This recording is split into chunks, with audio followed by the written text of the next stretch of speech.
चलिए, हम लोग का टॉपिक है कंट्रीब्यूटरीज, धनदाता। धनदाता कौन है? तो सामान्य भाषा में कहा जाए, धनदाता वह है जो कंपनी के किसी विशेष परिस्थिति में धन देने के लिए उत्तरदायी होता है, उसे हम लोग धनदाता कहते हैं। कंट्रीब्यूटरीज मतलब वह व्यक्ति जो धन देने के लिए लायबल है, वह व्यक्ति क्या कहलाएगा? धनदाता। और एक कंपनी के शेयर होल्डरों की जो लायबिलिटी होती है, वह उनके द्वारा लिए गए अंशों के फेस वैल्यू तक लिमिट रहती है। तभी तो कहा गया है कि सर कंपनी के जो मेंबरों की लायबिलिटी होती है वो लिमिटेड होती है, लिमिट लायबिलिटी होती है। एक कंपनी का फीचर्स भी है, इनके मेंबरों की लायबिलिटी क्या होती है? लिमिटेड होती है। और जबकि पार्टनरशिप में क्या रहता है? अनलिमिटेड रहता है। तो ठीक है, लिमिट है ना, तो लिमिट कहाँ तक लिमिट है? सर शेयर की फेस वैल्यू तक है। ये शेयर की फेस वैल्यू कितनी हम लोग की है? 10 रुपये है। तो जिस शेयर होल्डर ने कंपनी का शेयर परचेज किया है, वह 10 रुपया देने के लिए लायबल है। या तो वह फर्स्ट टाइम ही पेमेंट कर दे, और यदि कुछ बकाया है, पूरा पेमेंट नहीं किया है, तो किसी भी कीमत पर वो बकाया रकम को देने के लिए लायबल है। अदरवाइज उसके शेयर का फॉरफीचर होगा और फॉरफिट शेयर किसी दूसरे शेयर होल्डर को रिसीव कर दिया जाएगा, या नहीं रिसीव किया जाएगा, उसके प्रॉफिट को कैपिटल मान के बैलेंस शीट में शो किया जाएगा, उसकी जो पैसा उसने दिया होगा उसको जब्त करके। चलिए, यदि कंपनी ने 10 रुपये के शेयर पर 7 रुपये कॉल किया है, कॉल्ड अप है, अब बाकी जो 3 रुपया क्या है? अनकॉल्ड अप है, अयाचित है। या कंपनी क्या करती है? अनकॉल्ड अप का कुछ अमाउंट, जैसे 1 रुपया क्या किया इसने? रिजर्व के रूप में रख दिया है। तो अनकॉल्ड अप कैपिटल का वह पार्ट जो रिजर्व के रूप में रखा गया, उसे हम लोग क्या कहते हैं? Reserve capital. ये डिस्कस हो चुका है हम लोगों का। संचित पूंजी।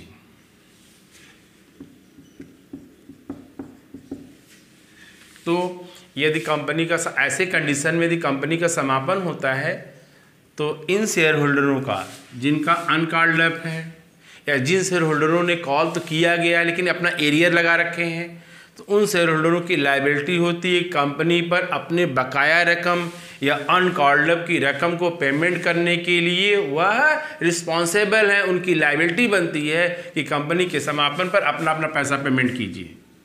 या कंपनी के लिक्विडेटर क्या करता है? ऐसे शेयर होल्डरों की एक लिस्ट बनाता है।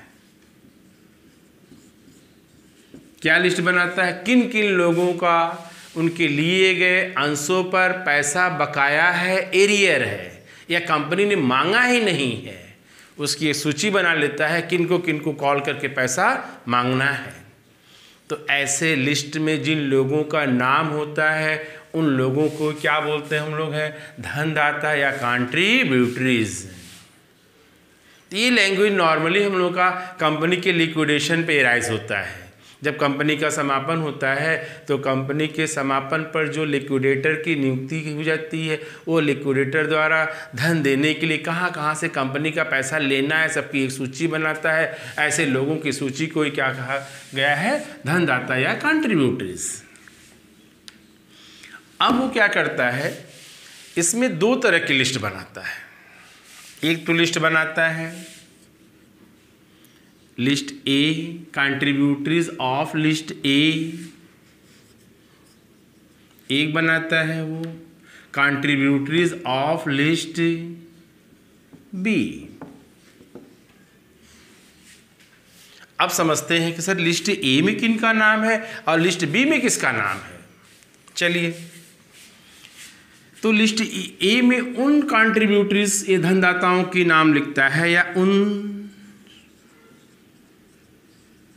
शेयर होल्डरों का नाम लिखता है जो कंपनी के प्रेजेंट शेयर होल्डर हैं, जिनके पास शेयर के नाम से कंपनी के रजिस्टर में जिसका नाम प्रेजेंट टाइम में लिखा हुआ है, उनकी सूची बना लेता है पहले। तो एक पॉइंट और समझ लीजिए इसी में कि सर यही शेयर होल्डर धनदाता है।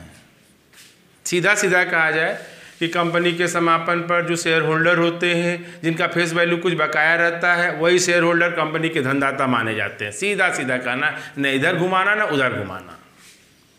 चलिए, तो सबसे पहले तो लिस्ट ए में उन शेयर होल्डर को हम लोग रखते हैं जो कंपनी के प्रेजेंट शेयर होल्डर होते हैं और उनका लिए गए शेयर पे कुछ रकम अनकॉल्ड अप है या कुछ रकम एरियर है। देखिए, एरियर और अनकॉल्ड अप में थोड़ा अंतर है। अनकॉल्ड अप का मतलब हमने मांगा ही नहीं है और एरियर का मतलब ये मांगा है लेकिन उसने दिया ही नहीं है। यही दोनों में अंतर है। दोनों कंडीशन में कंपनी को मिला ही नहीं है। ठीक, तो कोई बात नहीं, नहीं मिला है तो कंपनी का समापन आ गया है। ऐसी विपत्ति बार बार तो पड़ने वाली है नहीं। अब पूरा फाइनल कीजिए, जितना जितना जिसका पैसा बकाया था लाइए अब दीजिए कंपनी को, क्योंकि कंपनी लॉ बना है, लॉ के अकॉर्डिंग गवर्न होती है। तो कोई भी चीज़ लॉ के अकॉर्डिंग गवर्न है तो आपको फॉलो करना मैंडेटरी है। भारत का संविधान ये कहता है कि जो भी संविधान बनाया गया है सभी व्यक्ति उनको फॉलो करेंगे, अन्यथा उनको पनिशमेंट लॉ के अकॉर्डिंग मिलेगी, दी जाएगी। ठीक है, इन शेयर होल्डरों से पैसा लिस्ट बना लिया गया। उन शेयर होल्डरों से पहले कॉल करके पैसा मांगा जाएगा। कुछ शेयर होल्डर ऐसे भी इसमें होते हैं जो अपना पेमेंट करने के लिए उनके पास वो पैसे रहते नहीं हैं, इंसॉल्वेंट हो जाते हैं। वो सक्षम ही नहीं है सर हम पेमेंट कर पाएँ, क्योंकि 1-2 रुपये की तो बात होती नहीं है। अगर वो 50 लाख शेयर लिया है तो 3 लाख के हिसाब से 1 करोड़ 50 लाख हो गया। तो बहुत से शेयर होल्डर ऐसे होते हैं जो पेमेंट तो कर देते हैं, बहुत से शेयर होल्डर ऐसे होते हैं जो पेमेंट कर ही नहीं पाते हैं, लास्ट में वो इंसॉल्वेंट हो जाते हैं, दिवालिया हो जाते हैं।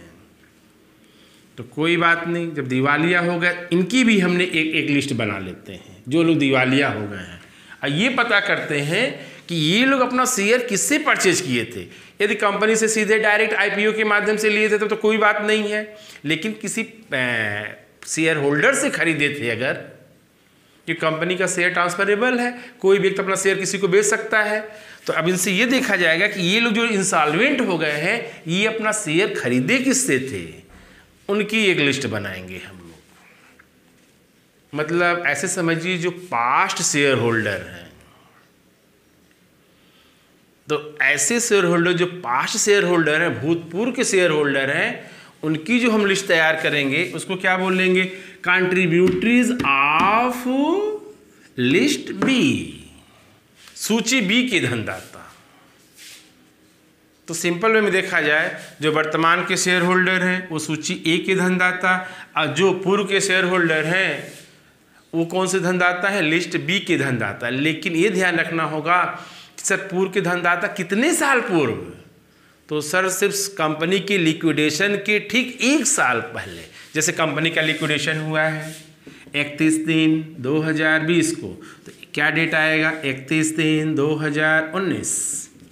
ठीक 1 साल के अंदर अगर कोई शेयर होल्डर सर पहले इसके ट्रांसफ़र कर दिया, फरवरी में ही कर दिया है, जनवरी में कर दिया है, तब तो सर वो लिस्ट बी के धनदाता नहीं, उसकी कोई लायबिलिटी नहीं होगी। लायबिलिटी तब तक रहती है जब कंपनी के समापन के डेट से पहले 1 साल के अंदर वो अपना शेयर बेचा होगा, तभी लायबिलिटी होगी, तभी वो लिस्ट बी का धनदाता होगा, अदरवाइज वो धनदाता नहीं होगा। मतलब इस पीरियड का होना जरूरी है। मतलब लिस्ट बी में वो कंट्रीब्यूटर्स, वो शेयर होल्डर, वे भूतपूर्व शेयर होल्डर सम्मिलित होंगे जिन्होंने अपने शेयर को कंपनी की लिक्विडेशन डेट की 12 महीने के अंदर उन्होंने क्या किया है, अपने शेयर को बेचा है। तो ये थे हम लोगों के लिस्ट बी के धनदाता, और ये क्या थे हम लोगों के लिस्ट ए के धनदाता। अब जो इनकी लायबिलिटी होती है लिस्ट बी की धनदाता की, पहले तो लायबिलिटी कितना रुपया नहीं दे पाए हैं, 3 रुपये नहीं दे पाए हैं, तो इनकी लायबिलिटी मैक्सिमम कितनी होगी, 3 रुपये। लेकिन ये भी ध्यान देना होगा कि जिस डेट पे अपने शेयर ट्रांसफ़र किया है उस डेट पे केवल जो लायबिलिटी था, बिजली का बिल मान लीजिए बकाया था, तो बिजली का बिल जो बकाया था इसके हिस्से में आ रहा है 2.5 रुपये, तब ये 3 रुपये नहीं देगा, 2.5 रुपये देगा। मतलब whichever is less liability occur on the date of transfer, और दूसरा क्या है, मैक्सिमम लायबिलिटी जितना बकाया है। मतलब जिस डेट पे वो कंपनी के शेयर को बेचा था उस डेट पे बिजली का बिल उसके हिस्से में आ रहा है कितना, 2.5 रुपये, और एक शेयर पे बकाया कितना है, 3 रुपये, कितना देगा वो, सर 2.5 रुपये देगा, 3 नहीं देगा वो। हाँ, लेकिन बिजली का बिल बका है 4 रुपये और सर उसकी लाइबिलिटी मैक्सिमम कितनी बन रही, 3 रुपये, 3 रुपये से अधिक नहीं देगा वो। ये था हम लोगों का लिस्ट बी के कंट्रीब्यूटरीज का लाइबिलिटी। तो लाइबिलिटी क्या होती है, विच ईवर इज लेस, पहला क्या है उसकी एक्चुअल जो लाइबिलिटी है, दूसरा क्या है मैक्सिमम, जो मैक्सिमम लाइबिलिटी। मैक्सिमम लाइबिलिटी कितनी है उसकी, अनकॉल्ड अप अमाउंट क्या कहलाती है, मैक्सिमम लाइबिलिटी। एक्चुअल लाइबिलिटी क्या है, जिस डेट पे वो कंपनी को छोड़ के गया है, मतलब कंपनी के शेयर बेच के वो अपना ट्रांसफर कर लिया है, उस डेट पे उसकी लाइबिलिटी में क्या हिस्सा आ रहा है टोटल लाइबिलिटी में। एक तो एक्चुअल लाइबिलिटी हो गई और 3 रुपये जितना अनकॉल्ड अप है, whichever is less will be liability of contributories of list B. तो ये था हम लोगों का धनदाता क्या है। तो धनदाता क्या है, कंपनी के समापन पर वे शेयर होल्डर जो कंपनी को धन देने के लिए उत्तरदायी है, लायबल है, वही हमारे क्या कहलाते हैं, धनदाता हैं। ये धनदाता 2 तरह के हैं, एक लिस्ट ए के हैं, लिस्ट बी के हैं। टॉपिक कंप्लीट हम लोगों का। वीडियो अच्छा लगे तो लाइक ज़रूर कीजिए, सब्सक्राइब भी कीजिए, थोड़ा फॉरवर्ड भी किया कीजिए, आगे भेजा भी कीजिए आप लोग। Thank you.